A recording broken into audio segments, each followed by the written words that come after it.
মই এটাই দুখ লাগিছে পৱন সিং ঘাটোৱাৰলৈকে যে আজি পৱন সিং ঘাটোৱাৰৰ দৰে এজন শক্তিশালী নেতাক টিকট নিদি কংগ্ৰেছ দলে লুৰিণজ্যোতি গগৈক কিয় টিকট দিলে? গতিকে কামাখ্যা তাছাটো সাংসদ হ'ব পাৰিলে, পৱন সিং ঘাটোৱাৰটো সংসদো হ'ব নোৱাৰিলে।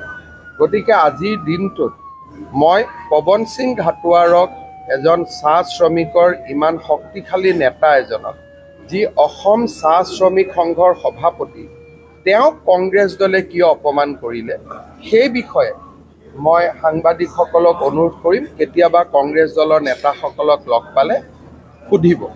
কামাখ্যা তাছা সৰ্বভাৰতীয় বিজেপিৰ ৰাষ্ট্ৰীয় সম্পাদক, এই বিষয়টো সম্পৰ্কে হয়তো কংগ্ৰেছ দল অৱগত নহয়। কামাখ্যা তাছাৰ তুলনাত পৱন সিং ঘাটোৱাৰ বয়স অভিজ্ঞতাত বহুত পুৰণা। মই ভাবোঁ যে কংগ্ৰেছ দলে ডিব্ৰুগড় আসনত পৱন সিং ঘাটোৱাৰক টিকট নিদি অসমৰ চাহ শ্ৰমিকসকলক তেওঁলোকে যে গুৰুত্ব নিদিয়ে সেই বাৰ্তাটো পঠিয়ালে। লাষ্ট কুৱেশ্যন ৰাষ্ট্ৰীয় ঘাইপথটো নিৰ্বাচন হ'ব, পঞ্চায়ত নিৰ্বাচনো হ'ব, উপ নিৰ্বাচনো হ'ব। নিৰ্বাচনটো নিৰ্বাচনীয়ভাৱে পাতিবই যেতিয়া নিৰ্বাচন থাকিব।